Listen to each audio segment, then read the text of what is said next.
Hello hello इसलिए कर रहा था। चलें starting again. So with our lecture 12, someone asked me they did not understand this. What did you not understand?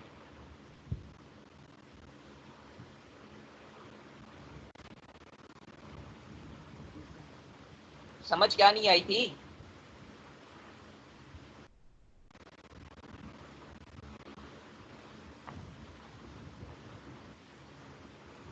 Sir शायद वो चले गए मेरी सर, आवाज आप आ रही है? कंटिन्यू कर। यस सर, आपकी आवाज आ रही है। बाकी सबको समझ आ गई कि मैं बोलना क्या चाह रहा हूँ? मैं ये बोलना चाह रहा यस हूँ सर। कि मुझे जाना है 1 बार से 5 बार तक। 1 बार 25 डिग्री से 5 बार 25 डिग्री तक पहुंचना है। अब 1 बार 25 डिग्री से 5 बार 25 डिग्री पहुंचने के लिए मैं दो प्रोसेसेस कर सकता हूं, process A, process B.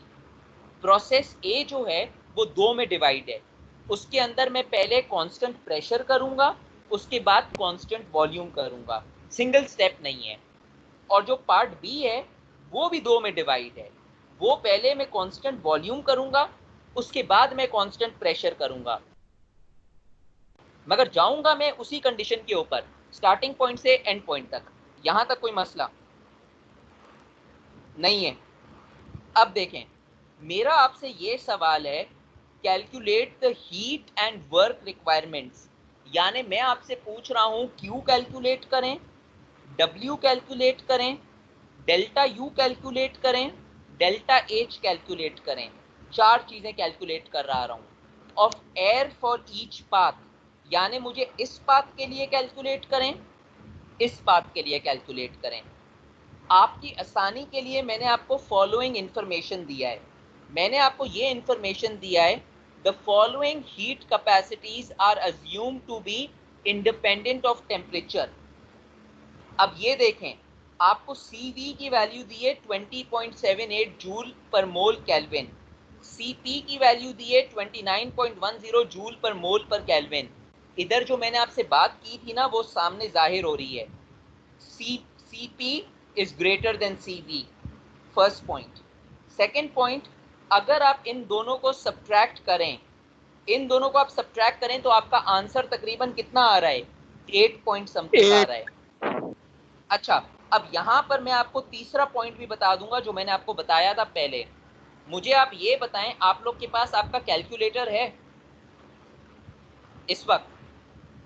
Yes sir. Suppose मैं आपको यस सर क्वेश्चन है। के तो सपोज मैं आपको क्वेश्चन के अंदर सीपी की जगह आपको ये दूं 7/2 आर। आप सीपी की वैल्यू निकाल सकते हैं? इसको सॉल्व करें, इस इक्वेशन को सॉल्व करें, 7/2 आर 29.085। 29.085। मेरा बोलने का मकसद ये था कि कभी कभी क्वेश्चन के अंदर आपको सीपी की value in terms of R भी लिखा आ सकता है, 7/2 मल्टीप्लाई बाय आर, और इसके साथ सीवी की वैल्यू आती है 5/2 multiply by R. That is one form of giving CP and CV values. The other form is 3.5 R, 1.5, 2.5 R. either way in all these values CP would be greater than CV, और इन दोनों का difference 8 के करीब होगा। तो have you understood this point? Sir Okay.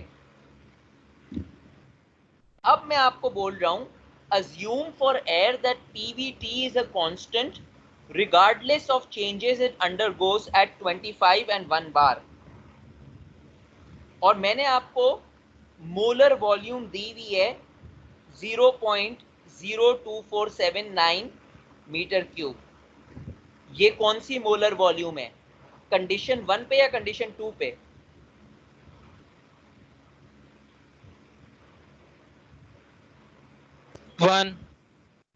One पे। आप कैसे कॉन्फिडेंटली कह सकते हैं ये 1 के ऊपर है? ये देखें, at 25 degree C and 1 bar at 1 bar and 25 C.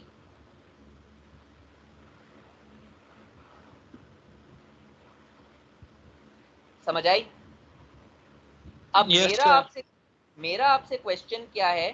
For the above questions, यानी आपने ये जो ऊपर क्वेश्चन किया है ना, डेल्टा यू, डेल्टा एच और डब्ल्यू और क्यू, इसके अंदर जो भी आपके आंसर है ना, वो आप अमेरिकन यूनिट्स के अंदर दें, यानी ब्रिटिश थर्मल यूनिट के अंदर आंसर दें। ये मेरा पहला पार्ट है। दूसरा पार्ट मैं ये बोल रहा हूं कि आप कमेंट भी करें अपने आंसर्स के ऊपर।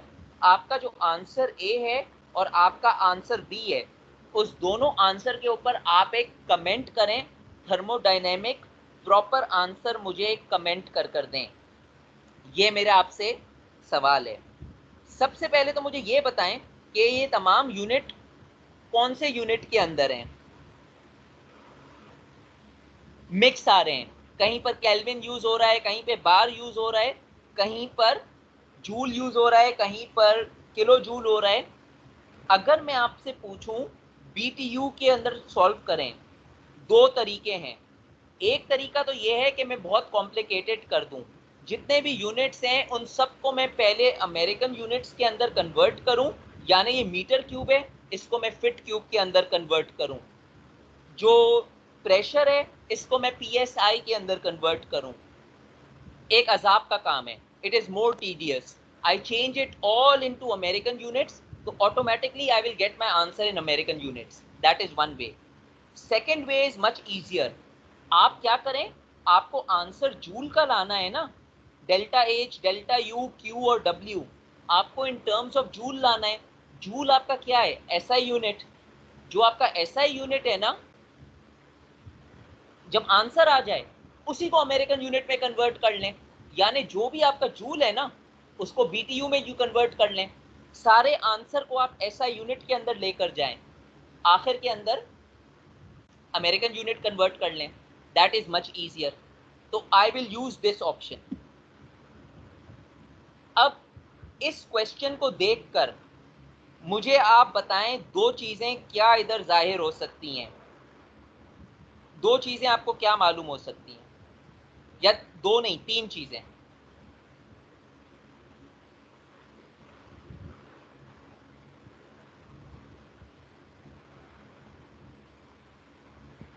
चले मैं आपको हिंट देता हूं। पहली चीज, टेम्परेचर देखें स्टार्टिंग कंडीशन और एंड कंडीशन के ऊपर, ये क्या बता रही है? कांस्टेंट। इसका क्या मतलब हुआ? सर ये वॉल्यूम कांस्टेंट कांस्टेंट। टेम्परेचर पे। देखें वॉल्यूम का जिक्र ही नहीं हो रहा है, टेम्परेचर की बात हो रही है यहाँ पर, तो इसका क्या मतलब हुआ? आइसोथर्मल। आइसोथर्मल, उसका क्या मतलब हुआ? देखें सर इंटरनल एनर्जी कांस्टेंट। वो तो इंटरनल है, एनर्जी जीरो। जीरो है। चेंज। एक स्मार्ट स्टूडेंट होगा ना, उसको क्वेश्चन देखकर ही मालूम हो जाएगा कि मेरी internal energy, change in internal energy भी जीरो है, मेरी चेंज इन एंथैल्पी भी जीरो है। कैसे? Yes internal sir. एनर्जी का फॉर्मूला होता है सीवी डेल्टा टी, एंथैल्पी का फॉर्मूला होता है CV delta P, sorry CP delta T. दोनों के अंदर डेल्टा टी है, तो उसको पहले ही मालूम पड़ गया कि मेरा आंसर जीरो है। मगर मैंने आपको कहा है यहां पर अपना आंसर शो करें, तो शो करने के लिए आप जीरो नहीं लिख सकते, आपको मैथमेटिकली उसको वर्कआउट कर कर मुझे दिखाना पड़ेगा। मगर ये एक शॉर्ट ट्रिक है। ट्रिक ये है कि आपको ये मालूम हो जाएगा कि मेरा आंसर जीरो है।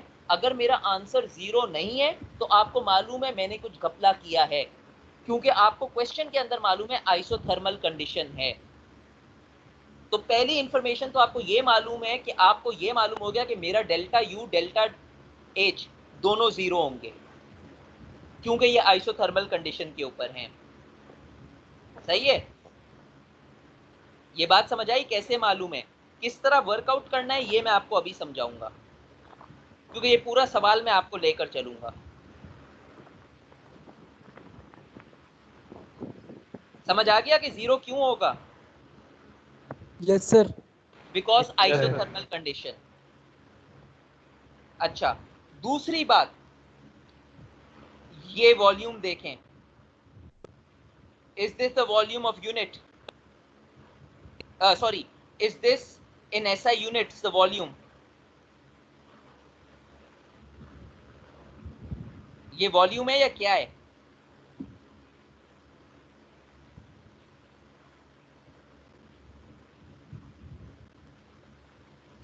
Specific volume, specific molar volume. थोड़ी देर पहले मैंने आपको कहा था कि specific volume in terms of mass होती है या specific volume in terms of mole होती है। तो इस क्वेश्चन को स्टार्ट करने के लिए आप स्टार्ट ही यूं ले लें कि I am assuming 1 mole basis. अगर आप 1 मोल बेसिस अज्यूम करते हैं तो आपकी जो ये वॉल्यूम है, जब आप इसको 1 मोल से मल्टीप्लाई करेंगे तो आपके यूनिट्स आएंगे 0.02479 मीटर क्यूब। सही है? तो at the starting of the question only you assume that I am my basis is 1 मोल। समझ आया मैंने 1 मोल क्यों बोला? ताकि मेरे एसआई यूनिट्स के अंदर आ जाएं। तो सबसे पहले तो आपने यूनिट्स देखने हैं और ये चीजें देखनी है, कंडीशंस देखनी है। देख ली आपने? अब क्वेश्चन की तरफ जाते हैं। ठीक है, अब प्लीज मुझे फॉलो कीजिएगा। कोई भी थर्मोडायनेमिक प्रोसेस के लिए, for any thermodynamic process, I always told you that you take the starting conditions and the ending condition. और जो जो आपको इंफॉर्मेशन मालूम है ना, आप उस इंफॉर्मेशन को लिख लीजिए, बेशक उसके यूनिट्स जो भी हों। कन्वर्ट करना हो बाद में we will convert. The 3 most important parameters are pressure, volume, temperature. तो assuming मेरी left hand side के ऊपर these are my starting conditions. How do I know starting condition? Because ये 1 से मैं denote कर रहा हूँ। How do I know my final condition? Because ये मैं 2 से denote कर रहा हूँ। तो सबसे पहले मैं अपना डेटा लिख लूँ। डेटा लिखने के साथ साथ I assume 1 mole basis. 1 mole basis because I wanted to put V1 into its standard unit meter cube. अगर मैं 1 mole basis नहीं लिखता तो I could not put V1 is equal to 0.02479 meter cube. I would have had to put meter cube per mole. तो अगर किसी ने ये नहीं लिखा और ये यूनिट यहाँ लिख दिया तो मैं वेरी इजीली एक गोला लगा सकता हूँ कि ये कैसे आया। तो इन चीज़ों का क्लियर रखिएगा। तो अब मैं स्टार्टिंग कंडीशन की बात कर रहा हूँ। Bye starting condition I know 1 बार, मैंने 1 बार प्रेशर लिख दिया P1। आई नो 25 डिग्री, मैंने 298.15 केल्विन लिख दिया। ये V1 मुझे इधर से इंफॉर्मेशन मिल गया 0.04279 एट 1 बार, ये मैंने यहाँ पर लिख लिया। इसी तरह जो मुझे दूसरा इंफॉर्मेशन मालूम है मैं वो लिख दूँ। मैंने P2 लिख दिया 5 बार, मैंने T2 लिख दिया 298.15 बार। V2 मुझे मालूम नहीं था, मैंने V2 फाइंड आउट कर लिया। A smart student would know that pressure and volume, temperature constant, automatically Boyle's law लगा दो। तो वो Boyle's law लगाकर P1 V1 is equal to P2 V2 लगाएगा, वो डायरेक्टली ये लगाकर फाइनली V2 ढूंढ लेगा। एक बंदा तो यूं कर सकता है, दूसरा बंदा यूं भी कर सकता है कि वो बोल सकता है कि isothermal condition Boyle's law applicable, because Boyle's law is only applicable to isothermal condition. I repeat, अगर ये क्वेश्चन के अंदर यहाँ पर 25 डिग्री होता, यहाँ पर 30 डिग्री होता तो आप Boyle's law नहीं लगा सकते थे। मैंने देखा है 118 और 19 के अंदर लोगों ने उस पर Boyle's law लगा दिया। How can you apply Boyle's law if your temperature is changing? If your temperature is changing, Boyle's law cannot be applied. Boyle's law is only applicable under isothermal condition, and in this question I know it is under isothermal condition even if I do not tell you, because condition 1 25 degree, question 2 condition 2 25 degree, so Boyle's law is applicable. एक तरीका short trick मैंने आपको ये भी बताई थी, ये Boyle's law ही होता है कि अगर टेम्परेचर कांस्टेंट होता है आप कंडीशंस देख लें। अगर आपको ये मालूम है कि प्रेशर 1 कंडीशन के ऊपर प्रेशर 1 बार है, वो 5 बार से मल्टीप्लाई बाय 5 हो रहा है, तो ऑटोमेटिकली उसी कंडीशन के ऊपर जो वॉल्यूम है वो डिवाइड बाय 5 हो जाएगी। तो जिसको पूरा बॉयल्स लॉ नहीं लिखाना था वो सिर्फ ये बता देता कि वॉल्यूम प्रेशर रिलेशन से इनवर्स रिलेशन की वजह से if one was increasing by 5 times the other would decrease by 5 times. तो अगर यहां पर 3 बार होता तो मेरी वॉल्यूम क्या होती, दिस डिवाइडेड बाय 3। बात समझ आई कि मैंने फाइनल वॉल्यूम कैसे निकाल ली, बाय यूजिंग बॉयल्स लॉ। यहां तक क्लियर हो गया? Yes sir. देखें मैं slide by slide, I will go slide by slide. तो अब यहां तक you are clear, I am going to take a step forward. अब बात आती है, मैं पहले प्रोसेस ए की बात कर रहा हूं, प्रोसेस बी को छोड़ दीजिए, प्रोसेस ए की बात करते हैं। My process A was always right what you are doing, cooling at a constant pressure followed by a heating at a constant volume. यही मैंने बोला ना। अब ये देखें, मैं जा रहा हूं एक प्रोसेस ए से, प्रोसेस ए से जा रहा हूं बी तक। ए मेरी स्टार्टिंग कंडीशन है, बी मेरी एंडिंग कंडीशन है। ए के ऊपर मैंने अपनी सारी स्टार्टिंग कंडीशंस लिख ली, 1 बार 0.02479 मीटर क्यूब 298.15 केल्विन। इसी तरह बी के ऊपर मैंने अपनी सारी कंडीशन लिख ली, 5 बार 4.985 V2 298.15 केल्विन। बीच के अंदर मैंने एक x डिनोट किया। मैंने ये x डिनोट क्यों किया? मैंने ये x इसलिए डिनोट किया क्योंकि बीच के अंदर ये प्रोसेस कहीं ना कहीं चेंज हो रही है, मुझे नहीं मालूम किधर चेंज हो रही है। ये x मैं यहां लिख सकता था, ये x मैं यहां कर सकता था, मगर मुझे सिर्फ इतना इंफॉर्मेशन मालूम है कि my value is changing somewhere in the middle. How do I know? I know because this is coming at a constant pressure and it is following by a constant volume. तो यहां पर मैं x denote कर दूंगा। Try to understand this diagram I made for you and it is always good to make a diagram. मैं x denote कर दूंगा। अब इस x का कोई स्पेसिफिक प्रेशर होगा, कोई स्पेसिफिक वॉल्यूम होगा, कोई स्पेसिफिक टेम्परेचर होगा। थोड़ा सा कॉमन सेंस यूज करें। अगर मैं पॉइंट A टू X जा रहा हूं और अगर वो कांस्टेंट प्रेशर के ऊपर है, उसका क्या मतलब हुआ?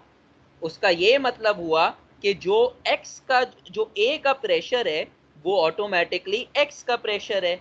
तो अगर A का प्रेशर 1 बार है and it is going at a constant volume from A to X, तो X का जो प्रेशर होगा वो भी 1 बार होगा। यहां तक बात क्लियर हुई?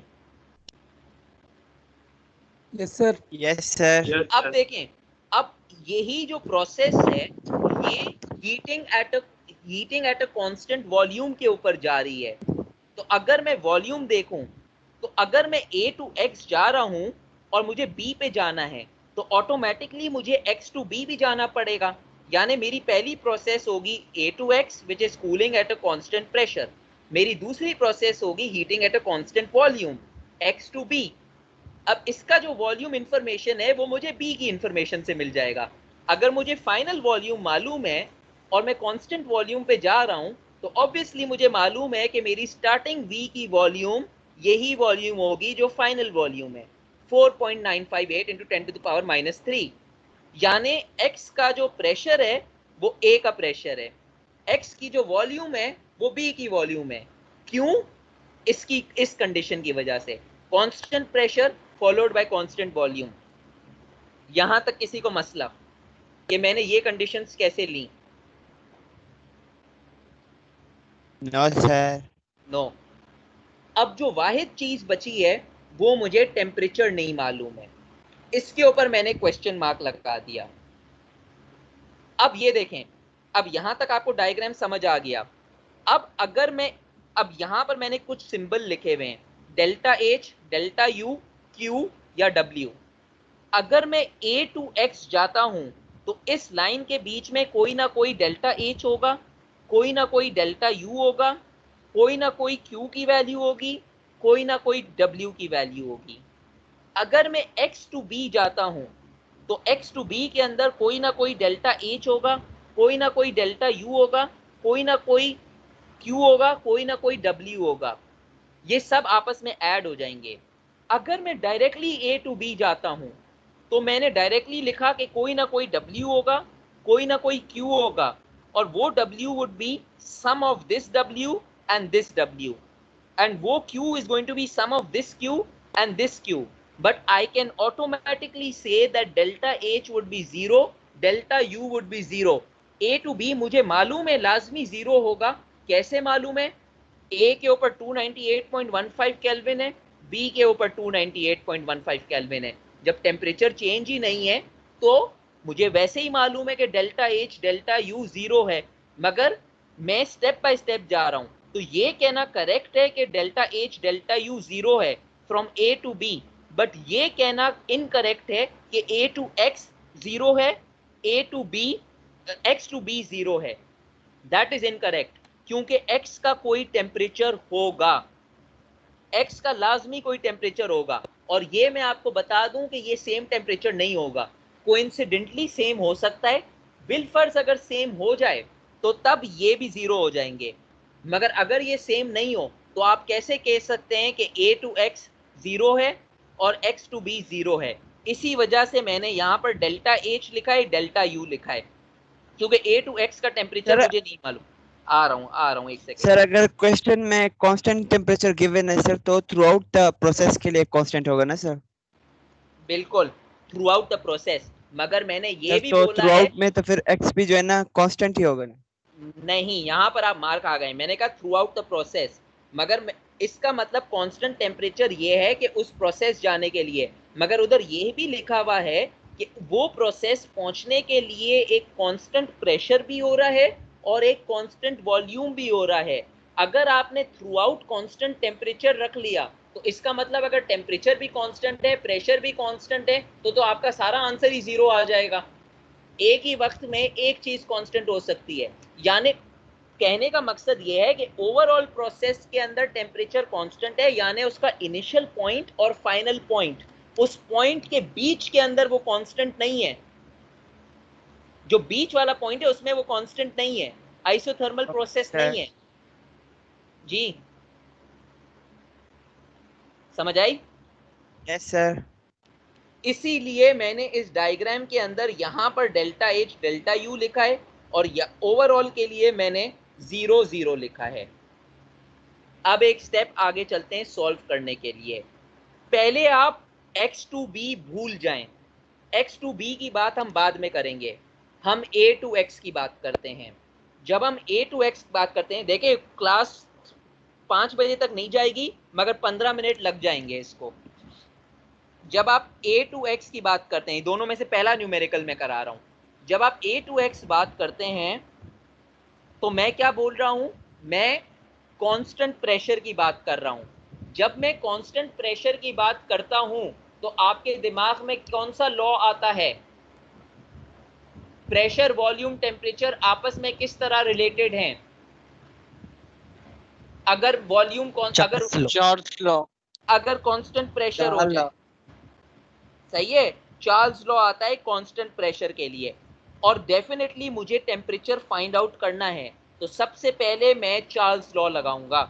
चार्ल्स लॉ जब मैंने लगाया, मैंने यहां पर क्या किया? मैंने कहा break the process in 2 parts. Step 1 a to x constant pressure. सबसे पहले मैंने चार्ल्स लॉ लगाया। चार्ल्स लॉ क्या होता है? v1 upon t1 is equal to v2 upon t2।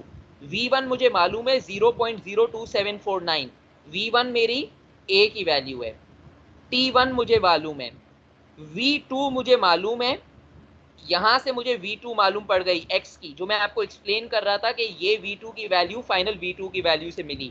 थोड़ा सा आपको इंटेलिजेंस यूज करना पड़ेगा।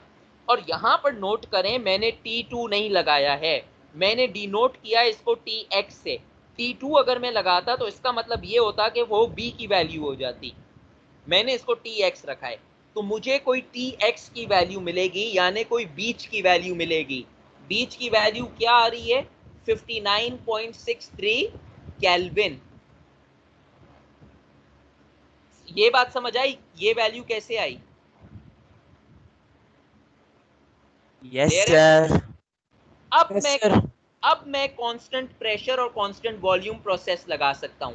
अगर मैं अज्यूम कर लेता, जो कि यहां पर रोल नंबर 52 ने थोड़ी देर पहले कहा था कि बीच की वैल्यू भी कांस्टेंट टेम्परेचर है, अगर बीच की वैल्यू कांस्टेंट टेम्परेचर हो जाती तो ऑटोमेटिकली मेरा आंसर 0 हो जाता। अब देखें, अब मैं कांस्टेंट वॉल्यूम कैसे लगा सकता हूं। सबसे पहले मैं एंथैल्पी की बात करूं। मैं एंथैल्पी की बात क्यों कर रहा हूं?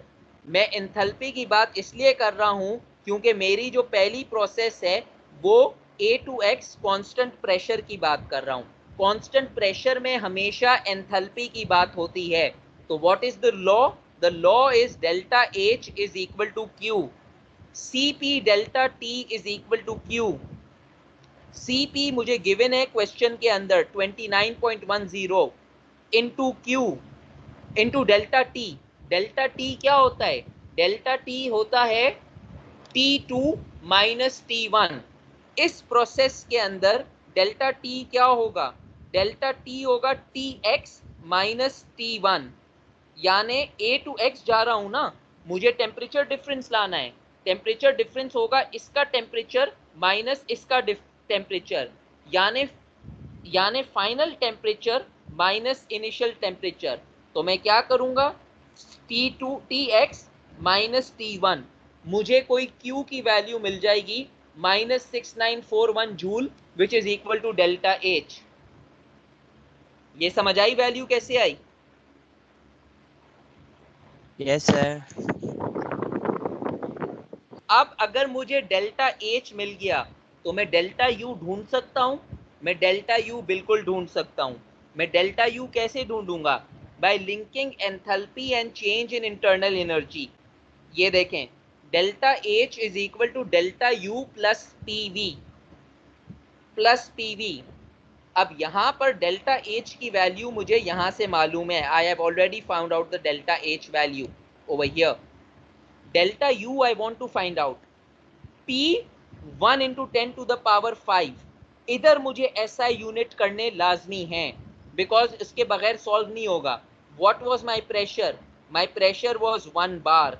My pressure was 1 bar. I change 1 bar into Pascal. 1 into 10 to the power 5. मेरी वॉल्यूम चेंज हो रही है।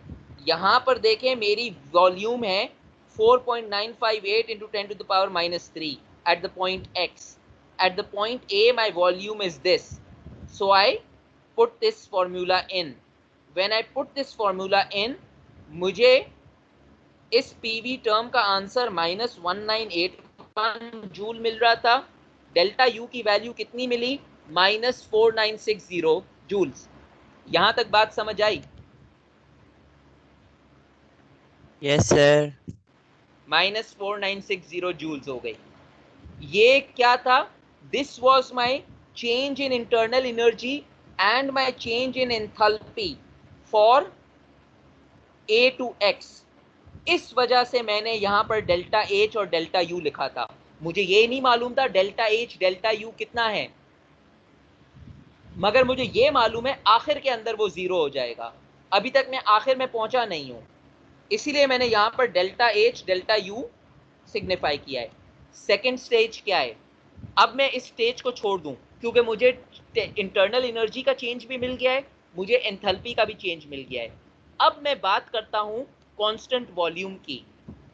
अब जिस तरह कांस्टेंट प्रेशर के ऊपर एक लॉ होता है जिसको हम बोलते हैं चार्ल्स लॉ,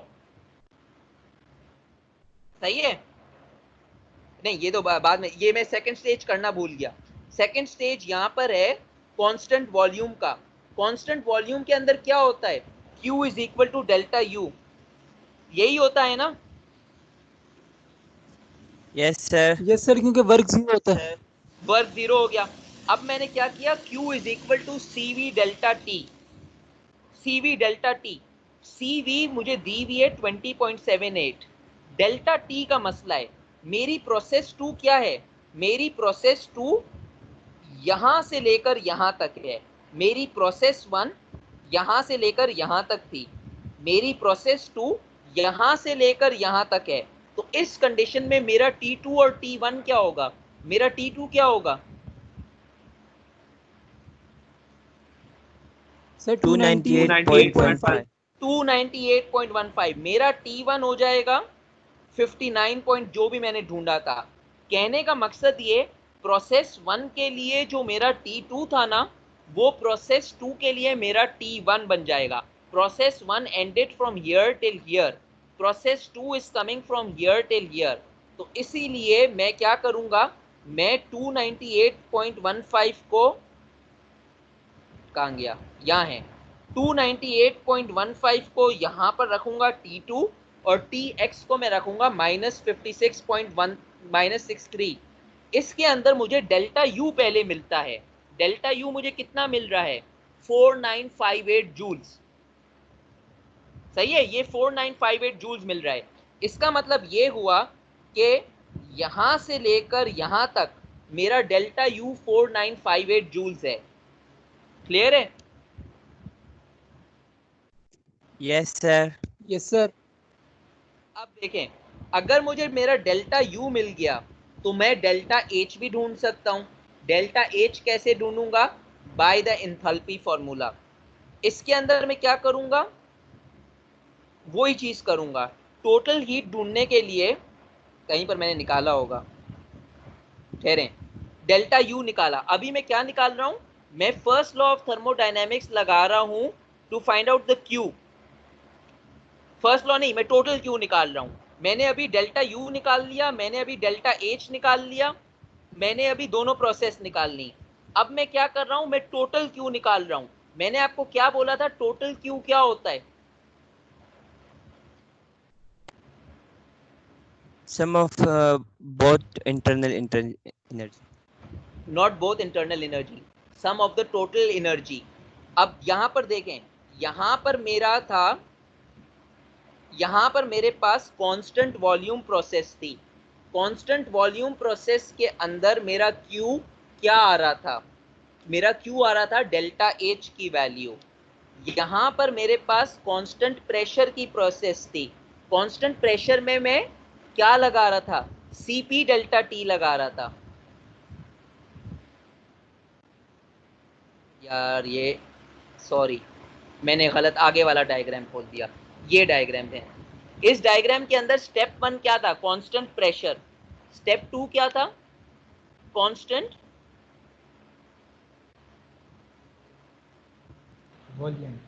वॉल्यूम। तो कांस्टेंट प्रेशर के लिए मेरी Q की वैल्यू क्या थी, डेल्टा H की वैल्यू यहां पर थी -6941। कांस्टेंट वॉल्यूम के लिए मेरी Q की वैल्यू क्या थी, ये वाली वैल्यू, डेल्टा U की वैल्यू यही थी ना। तो मेरा टोटल Q क्या होगा, मेरा टोटल Q होगा बोथ स्टेप्स के अंदर ये वाली Q की वैल्यू ऐड करना। कौन सी Q वाली को ऐड करना, ये वाली Q को ऐड करना। जब मैंने दोनों को ऐड कर दिया तो मेरी जो टोटल Q की वैल्यू बन रही थी वो बन रही है -1983 जूल्स। ये कौन से यूनिट्स के अंदर है, ये SI यूनिट के अंदर, सॉरी ये SI यूनिट के अंदर है। इसको मैंने क्या किया, मैंने BTU यूनिट्स के अंदर कर दिया। यहां तक बात समझ आई? Yes, sir.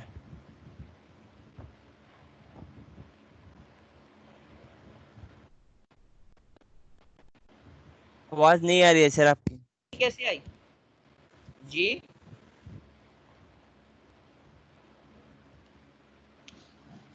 सर आपकी आवाज नो, नहीं आ रही है। मेरी आवाज क्लियर है? यस सर, सर अभी जी क्लियर सर है। अब आ रही है। हेलो, यस सर, क्लियर है अभी। Yes sir clear. देखें, ये समझ आ गया स्टेप, या ये स्टेप दोबारा समझाऊं? क्लियर हो गया सर। क्लियर है। तो मुझे मेरी टोटल Q मिल गई। अब मुझे मेरी टोटल इंटरनल एनर्जी भी मिल जाएगी। टोटल इंटरनल एनर्जी कैसे मिलेगी, ये देखें, यहां पर मुझे क्या मिला, Q कर 4958 जूल्स मिला ना, सेकेंड स्टेज से। फर्स्ट स्टेज में मेरी इंटरनल एनर्जी क्या थी, फर्स्ट स्टेज में मेरी इंटरनल एनर्जी ये थी 4960। मैं क्या करूंगा, मैं बोलूंगा कैलकुलेशन एरर है, रफली मोर और less both of them are same. यहां पर मेरी है 4960, 4960 मेरे पास कहां से आई? कांस्टेंट प्रेशर से। कांस्टेंट वॉल्यूम से मेरे पास कितनी आई? 4958। मैंने दोनों को ऐड कर -4960 प्लस 4958, रफली मुझे 0 जूल्स मिल रही है, यानी 0 BTU। प्रूव हो गया isothermal condition, delta U is equal to 0। इसका आंसर लाजमी 0 आना था, 0 आ गया। कैसे 0 आ गया?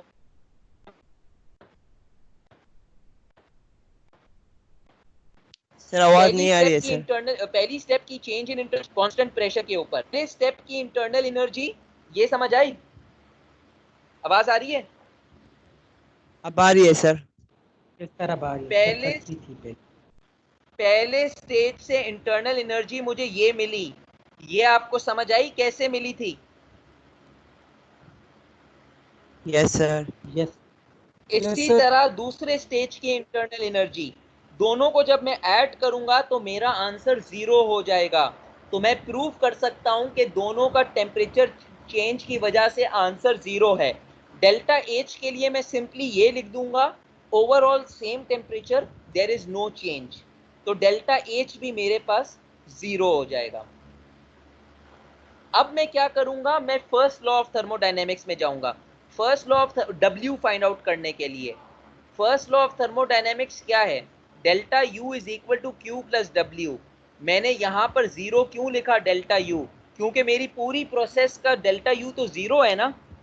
Q मेरा क्या है? Q मेरा -1983 जूल है। यहां पर मैंने अभी फाइंड आउट किया था -1983 जूल। तो मुझे मेरा W मिल जाएगा। तो मेरा W मुझे मिल गया 1983 जूल, जो कि 1.879 BTU मिलेगा। ये मेरा पूरा स्टेप 1 का आंसर है। I would like to stop here, क्योंकि स्टेप 2 में करूंगा तो वो बहुत लंबा है। I am stopping the recording over here.